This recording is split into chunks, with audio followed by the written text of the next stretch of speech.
noticias en Televistazo con Alfonso Espinosa de los Monteros y Gabriela Baer. Muy buenas noches, amigos. Hoy se dio un segundo ataque a las fuerzas del orden ecuatorianas en la frontera con Colombia. Un helicóptero policial fue alcanzado por disparos desde la ribera colombiana del río Mataje. Gaby, nuevamente con nosotros. Alfonso, ¿qué tal, amigos? Como siempre, bienvenidos. Aún no se conoce quiénes hicieron los disparos que provocaron serios daños en el helicóptero policial, pero se presume que fue la guerrilla. Este ataque se suma al que hace 2 semanas cobró la vida de un soldado ecuatoriano cuando la patrulla que integraba se enfrentó a irregulares en el sector de Puerto Mestanza, en Sucumbíos. Juan Carlos Esprúa siguió este caso. Un helicóptero del servicio aeropolicial recibió al menos 2 disparos mientras realizaba una operación antinarcóticos a orillas del río Mataje en la provincia de Esmeraldas. El incidente sucedió cuando el helicóptero de la policía empezaba un sobrevuelo de identificación de posibles laboratorios de procesamiento de droga en la frontera con Colombia en el sector de Casa Rosada. Según la versión del capitán César Avilés, piloto de la aeronave, de la orilla colombiana del río Mataje se escucharon 3 o 4 ráfagas de disparos. Al menos 2 de ellos impactaron en el fuselaje, afectando sobre todo el panel de fusibles, lo que generó bruscos movimientos que la tripulación logró controlar segundos después. Con el control de la aeronave, el piloto decidió hacer un vuelo de 5 minutos hasta San Lorenzo, al norte de la provincia de Esmeraldas. Tras la revisión en tierra, se determinó que otro proyectil impactó en el pedal izquierdo del piloto y fragmentos en la base de su asiento. Después de la notificación del incidente, 2 helicópteros del ejército colombiano brindaron apoyo en la zona para resguardar a los efectivos del Grupo de Intervención y Rescate que quedaron sin cobertura en tierra. El helicóptero atacado permanecerá fuera de servicio entre 3 y 4 meses hasta que sea reparado, para lo cual las autoridades policiales iniciaron el trámite del seguro correspondiente. Horas de angustia en el puente internacional de Rumichaca por una posible toma por parte de los manifestantes colombianos que desde hace 5 días realizan protestas y cierres de vías en el país vecino. En prevención, las autoridades ecuatorianas movilizaron a policías y militares que desplegaron 2 tanques. Hernán Higuera está en la frontera. Nos tiene más detalles sobre la situación a esta hora. Adelante, Hernán. Alfonso, amigos televidentes, muy buenas noches. Así es, este mediodía se cerró de forma parcial el puente internacional de Rumichaca ante la advertencia que hicieron los dirigentes del paro de tomarse este como objetivo para que el gobierno los escuche frente a sus peticiones. Sin embargo, a esta hora el tránsito vehicular está totalmente habilitado y el tránsito garantizado. Tenemos un reporte de lo que pasó este mediodía, veamos. Eran las 12 horas del 5º día de paro y tanto militares como policías colombianos empezaron a llegar al puente de Rumichaca. De repente la zona se militarizó y el tránsito vehicular se cerró del lado colombiano. Las tanquetas tomaron ubicación y los policías antidisturbios intentaban que los campesinos, indígenas y camioneros movilizados en Ipiales no lleguen a tomarse el puente. El cierre fue parcial, pero en la tarde se volvió a habilitar el flujo vehicular. En Ipiales también se cerraron parcialmente algunos negocios, muchos para plegar al paro, pero la mayoría por temor a los saqueos. Los manifestantes mantienen como objetivo el puente internacional. Sí, el puente de Rumichaca es el otro punto objetivo que nosotros como comunidades indígenas estaremos tomando el puente de Rumichaca. Los camioneros también se declararon hoy en protesta indefinida. ¡Que viva el paro de los camioneros! ¡Que viva! Porque hace como 8 meses atrás el presidente Santos había quedado que iba a hablar con el presidente Correa para ver si había posibilidades de una rebaja de combustibles, pero yo no creo, hasta ahora no se ha dado nada de eso. Y el fin de semana el paro va a continuar. Los militares garantizan el tránsito entre Tulcán e Ipiales, pero sin duda será un fin de semana expectante, con una protesta que preocupa a todos en la frontera. Este mediodía hasta Ipiales llegó un alto funcionario del gobierno para reunirse con los dirigentes del paro, sobre todo en el departamento de Nariño. Sin embargo, hasta esta hora no hay visos de solución ni acuerdo, por lo que se mantiene la expectativa sobre lo que podría pasar con la paralización durante este fin de semana. Volvemos con ustedes a los estudios. Gaby, contigo, más información. Buenas noches. Gracias, Hernán. Buenas noches. Y ahora la situación en las principales ciudades de Colombia que afrontan el paro agrario. Natalia Cabrera, de nuestra cadena aliada Noticias Caracol, nos tiene las últimas informaciones. Te escuchamos, Natalia. Hola, ¿qué tal? Muy buenas noches. Se cumple hoy ya el 5º día de paro agrario en Colombia, protagonizado por disturbios en diferentes puntos de todo el territorio nacional. Más personas capturadas, unas 80 personas más han sido reportados como lesionados. Así también la Cruz Roja colombiana y la Cruz Roja internacional han denunciado bloqueos y desmanes en contra de la misión médica, que en algunos puntos han tenido que atender a heridos y a pacientes en las vías, en las carreteras. Así también se encuentran represados en las terminales de transportes terrestres muchos pasajeros que tratan de llegar hasta sus lugares de origen, que tratan de llegar hasta sus trabajos y no han podido hacerlo. En la vía que de paso conduce hacia Ipiales nuevamente se encuentra bloqueada por unos 24.000 indígenas del pueblo de Los Pastos. Ellos hoy han enviado un comunicado y aseguran que se sienten burlados por el gobierno nacional y que no retomarán las mesas de diálogo. Es un informe de Natalia Cabrera para nuestro canal aliado Ecoavisa. Muchas gracias, Natalia, y vamos ahora con asuntos de política nacional. Un total de 109 movimientos y partidos políticos nacionales, provinciales, cantonales y parroquiales fueron habilitados por el Consejo Nacional para participar en las elecciones del próximo año. Hoy terminó el plazo para analizar y aprobar a las agrupaciones. En los comicios del próximo 23 de febrero se elegirán alcaldes, prefectos, concejales urbanos y rurales y también vocales de las juntas parroquiales. Una eventual consulta popular sobre la explotación del Yasuní podría realizarse en la misma fecha de las elecciones seccionales del 2014. Así lo dijo el presidente del Consejo Electoral, argumentando que disminuirían los costos. Domingo Paredes dijo que para el efecto, los movimientos sociales que lo plantean tendrían que cumplir todos los requisitos y seguir todo el proceso señalado por la Constitución. Es solo una propuesta, nosotros somos ejecutores del proceso electoral, reiteró Paredes. Gracias por seguir con nosotros. En sus pantallas observan al Palacio Municipal de La Tacunga, que fue construido entre 1910 y 1936. Es una de las piezas arquitectónicas más importantes de la ciudad. Continuamos informando en Televistazo Estelar. El próximo 4 de septiembre se realizará la audiencia de formulación de cargos por peculado por irregularidades del préstamo de $800.000 otorgado al argentino Gastón Dusac. Pedro Delgado y otros 12 exfuncionarios del Banco Cofiec deberán concurrir ante los jueces. 2 personas implicadas rechazan que se las incluya en el proceso. Denuncian que alguien firmó en su lugar en el acta para desembolsar el dinero.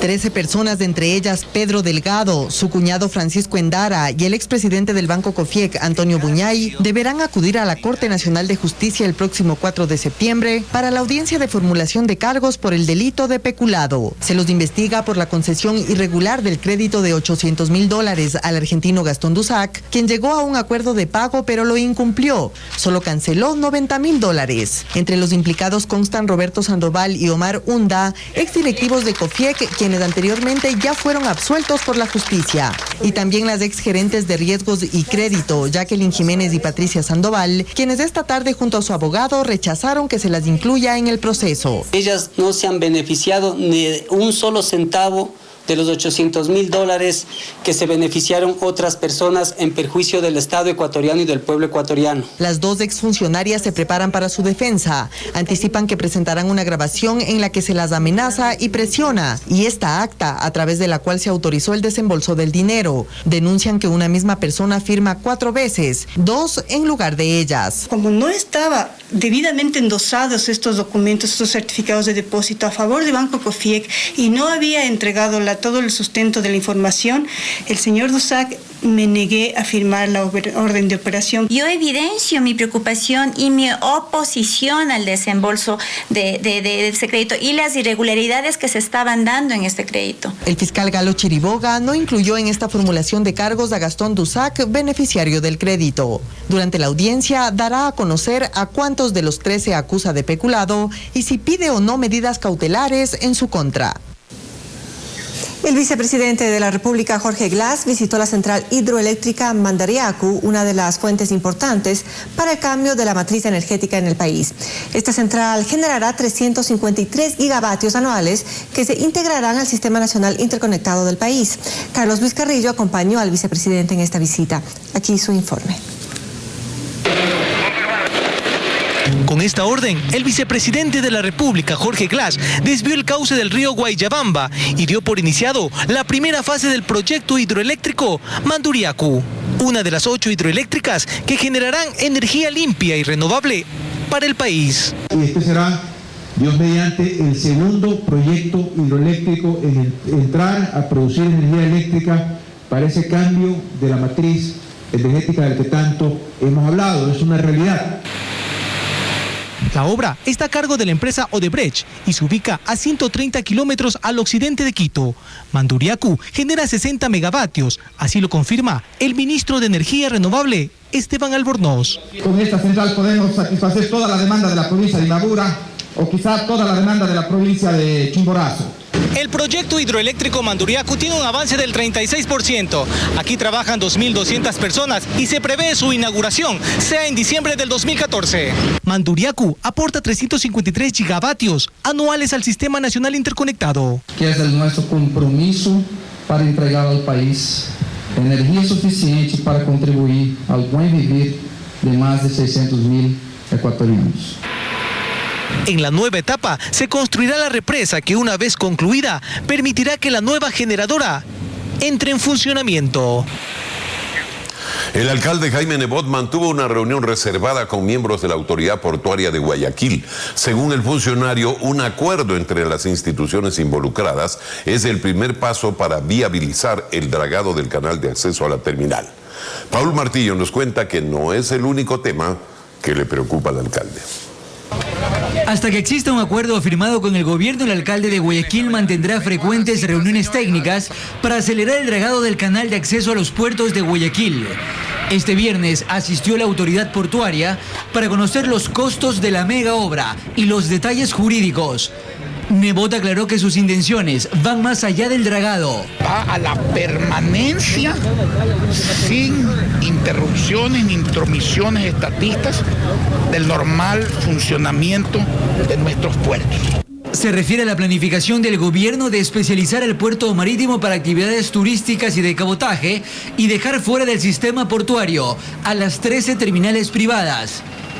El alcalde dice que dragando el canal, los puertos se vuelven poderosos. Con 11 a la baja, 13 a la alta, en los goles y en el canal, este puerto es archicompetitivo. Primero el acuerdo interinstitucional, luego la actualización del estudio, de allí la licitación, adjudicación y ejecución de los trabajos. Mientras la representante del presidente en Guayas reafirma que Guayaquil no se quedará sin su terminal marítima y que la idea de especializarla en turismo no afectará el desarrollo de la urbe. Pero eso es otra cosa, eso es algo adicional que se le daría al puerto sin quitarle las competencias actuales. Nadie ha dicho que el puerto se va a ir, lo que se está estudiando es la posibilidad de otro puerto de aguas profundas. La próxima semana está prevista una nueva reunión entre el alcalde y las autoridades del puerto para concretar el acuerdo. Siga nuestros noticieros y también la información de nuestra página web, siempre actualizada y en cualquier momento del día. Ecuavisa.com. Gracias por mantenerse con nosotros. Vemos ahora una imagen de la parte superior de la iglesia de Santo Domingo, captada desde el descenso al puente de la Ronda, en el centro histórico de Quito. Una mirada diferente de esta joya de la capital de los ecuatorianos.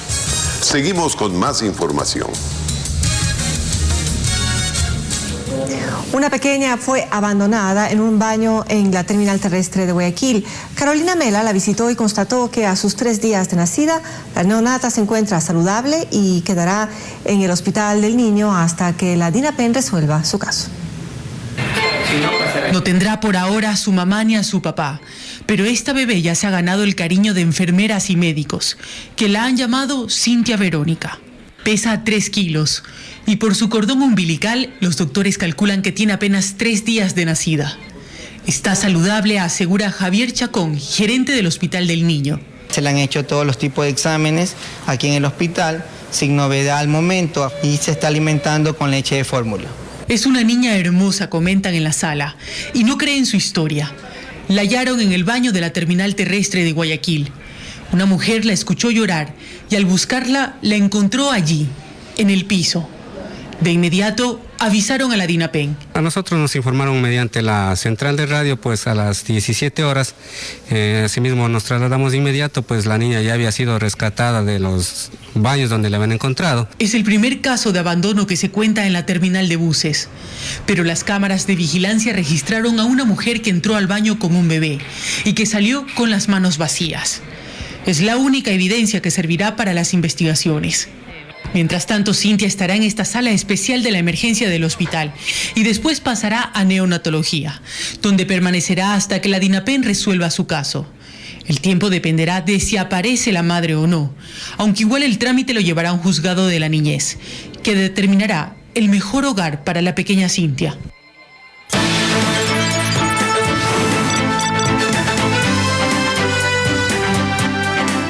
Los diálogos en La Habana entre el gobierno de Colombia y las FARC. En suspenso, el movimiento guerrillero tomó la decisión que provocó la reacción del presidente Juan Manuel Santos. Santos dijo que la paciencia de los colombianos tiene un límite y pidió al grupo negociador del gobierno retornar a Bogotá para analizar la posición de las FARC con su retiro unilateral. Nuestro informe. La decisión de las FARC de hacer un alto en los diálogos previstos para el fin de semana causó sorpresa en medio del proceso de paz. La delegación de paz de las FARC-EP ha decidido hacer una pausa para centrarse exclusivamente en el análisis de los alcances de la propuesta gubernamental. Y es que el gobierno colombiano ha propuesto someter a referéndum el acuerdo final con la guerrilla, mientras que los planes de las FARC son otros. Convocar una Asamblea Nacional Constituyente para que sea el soberano el que decida. Lo que provocó la reacción del presidente Santos, quien aseguró que si bien la guerrilla tiene derecho a analizar las propuestas, las pausas y las condiciones no las ponen las FARC. De manera que yo he tomado la decisión de llamar a los negociadores para que se vengan inmediatamente aquí a evaluar el alcance de ese comunicado. Momentos antes había lanzado también una advertencia. Pero el tiempo pasa y la paciencia del pueblo colombiano tiene su límite. El gobierno colombiano espera alcanzar un acuerdo para finales de año y está pendiente de ver si el diálogo se reanuda la próxima semana. Las Naciones Unidas indicaron que el número de niños sirios refugiados en países vecinos ha llegado a 1 millón. En tanto, los enviados de la ONU esperan autorización para ingresar a la zona donde se produjo la masacre a mitad de la semana e investigar el uso de armas químicas. A propósito, los cancilleres de Ecuador y de Palestina rechazaron hoy la posibilidad de una intervención militar internacional en Siria. Ricardo Patiño recordó que Ecuador defiende el principio de no intervención y el respeto a la soberanía de los pueblos. El diario The Guardian publicó nuevos documentos filtrados por el ex analista de la CIA, Edward Snowden. El texto sugiere que el gobierno de Estados Unidos pagó a las empresas de Internet que participaron en el programa de espionaje de la Agencia de Seguridad Nacional, conocido como PRISM. El artículo menciona a Google, Yahoo, Microsoft y Facebook. Revisemos ahora otras noticias en nuestro resumen internacional. Más de 40 personas murieron y otras 400 resultaron heridas en 2 explosiones en Trípoli, una ciudad costera del Líbano ubicada al norte de Beirut. 2 coches bomba explotaron fuera de las mezquitas cuando fieles salían de los rezos del viernes. Son los 2 mayores atentados registrados en esa ciudad tras el fin de la guerra civil. Cientos de manifestantes protagonizaron una protesta en Bombay por la violación en grupo de una periodista.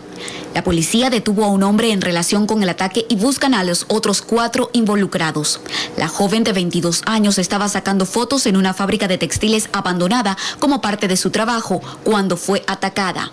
Ahora está internada en un hospital y su condición es estable. La policía de Argentina desarticuló una banda que distribuía marihuana usando palomas mensajeras. Hay 3 hombres detenidos. Ellos enviaban las aves varias veces al día con cantidades pequeñas de la droga y un mensaje. El sistema fue descubierto durante el allanamiento a una vivienda. 38 presos murieron y 50 quedaron heridos por un motín en una cárcel de Bolivia. Durante la reyerta se registró un incendio debido a la explosión de un cilindro de gas. Los heridos fueron trasladados a hospitales de la zona y el jefe de policía de la cárcel dio por controlado el conflicto.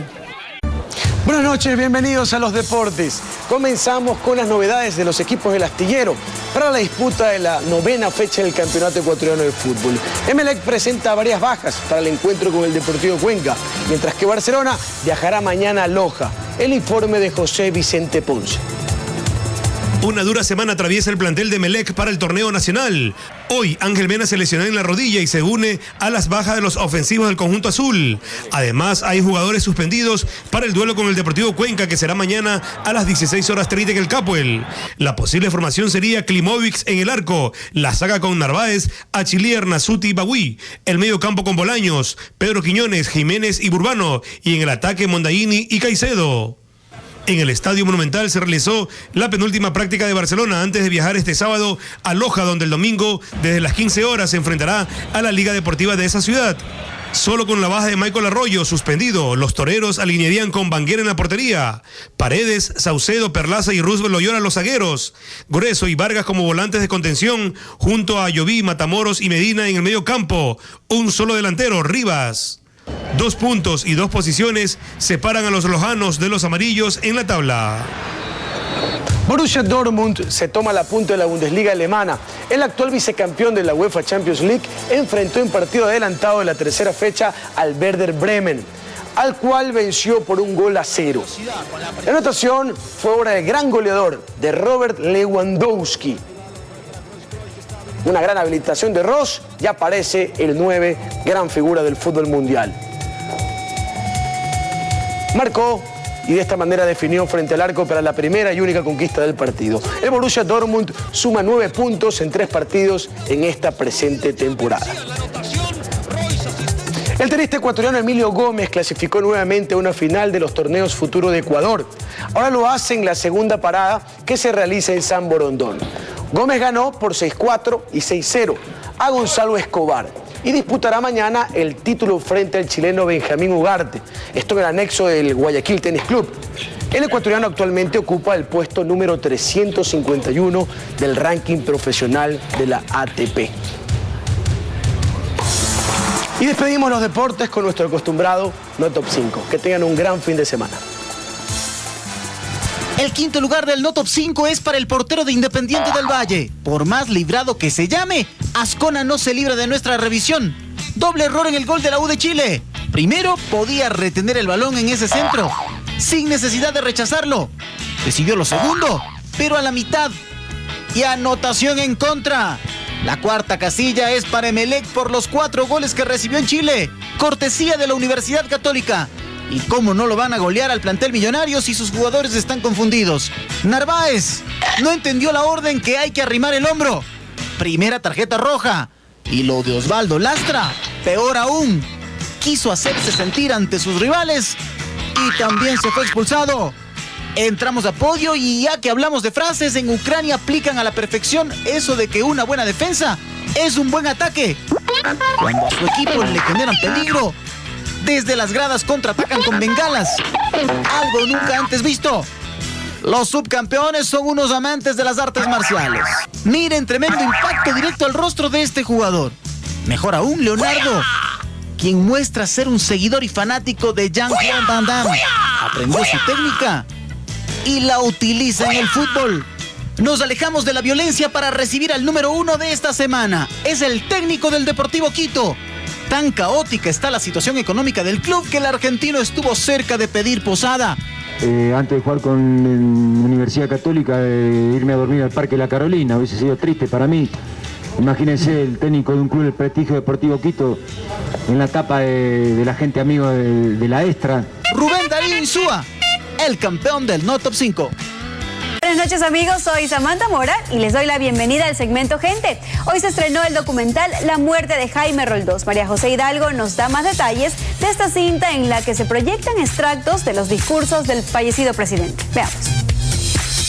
Yo quiero una voz para Ecuador en América Latina y quiero una voz de América Latina en el mundo.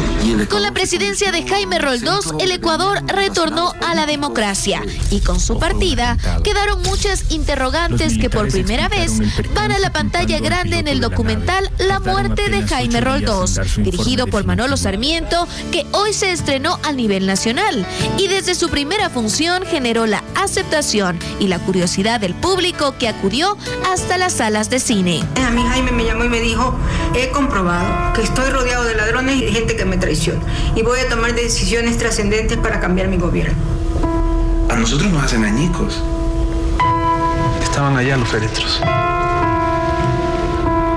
Después de 2 horas, tiempo que dura esta producción cinematográfica, quisimos conocer la opinión de la gente al respecto. El tratamiento muy profesional, no hay sensacionalismo. Como la verdad se tergiversa, se esconde y nos engañan a los demás. A mí me dieron en cuarto curso, me enseñaron sobre los presidentes, pero nunca pude aprender de Jaime Roldós. Un documental que seguirá dando mucho de qué hablar, pues da voz a quienes por años guardaron su testimonio y con ello hoy rompen con la versión oficial que fue la que conocieron los ecuatorianos.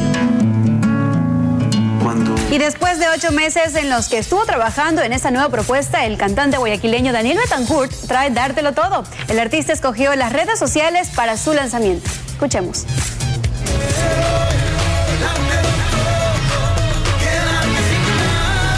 Dártelo Todo es la propuesta de Daniel Betancourt. El tema, que interpreta a dúo con el cantante dominicano Mafio, es definido como una fusión explosiva de ritmos en los que destacan los sonidos de Ecuador y República Dominicana. Yo tengo tu zapatilla, quiero cantar y contártelo todo. Me atrevo a quedarme sin nada para dártelo todo. En cuanto a la letra, la composición es de Daniel y de su productor Jorge Luis Borges, y se menciona cuánto una persona es capaz de entregar por amor y cómo cambia todo cuando llega el verdadero amor. Un tema con el que seguro pondrá a bailar a más de uno.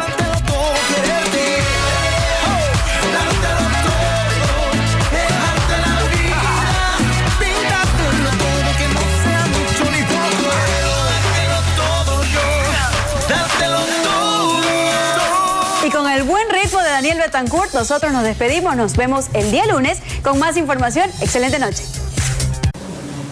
Radio Quito está de aniversario, cumple 73 años de vida y es una de las más antiguas y prestigiosas del Ecuador.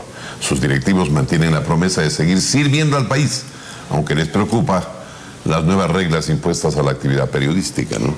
Así es, La Voz de la Capital ha sido a lo largo de los años el medio informativo esencial para la radioaudiencia, siempre de la mano de Diario El Comercio. Félix Narváez tiene la historia. Hace 73 años, en días como estos, Radio Quito nació en el primer edificio del Diario El Comercio, en pleno corazón de la ciudad. Estamos festejando en la carita de Dios a esta preciosa emisora. Radio Quito, la voz de la capital.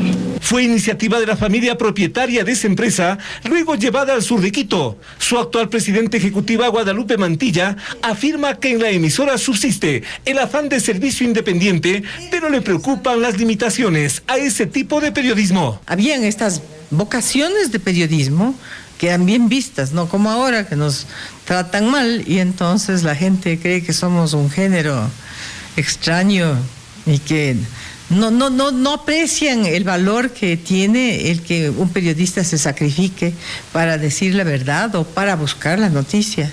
Entonces, si un hecho ocurre, pongamos que dura 20 años, a los 20 años podremos hablar la sentencia del juez y contar el pasado, pero no vamos a poder seguir la noticia. Tus pupilas románticas auroras. Tras Tras la inauguración cantada por el dúo Benítez y Valencia y la emblemática Carlota Jaramillo, Radio Quito se convirtió en voz musical, deportiva y noticiosa.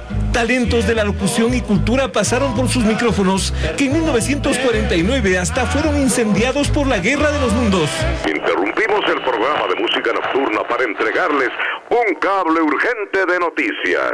Un radioteatro que dejó lecciones a todos, como lo recuerda el entonces cronista Jorge Rivadeneira. Se equivocó al no informar que era una fantasía y entonces produjo una invasión marciana que asustó a la ciudad. Hoy instalada en un moderno edificio del norte capitalino, Radio Quito continúa con FM en Radio Platinum. Poseen espacios de producción y soportes tecnológicos que, a criterio de su director, Miguel Rivadeneira, diferencian al pasado y presente de este medio. Pero hay una constante. En el tema de servicio a la comunidad, ha mantenido una línea de rigurosidad, línea profesional. Todos aquí coinciden que la seriedad y servicio siguen como en el primer día.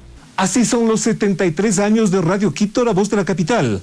Una institución radiofónica que ha hecho historia dentro y fuera del país. Gracias, amigos, por los 73 años de sintonía.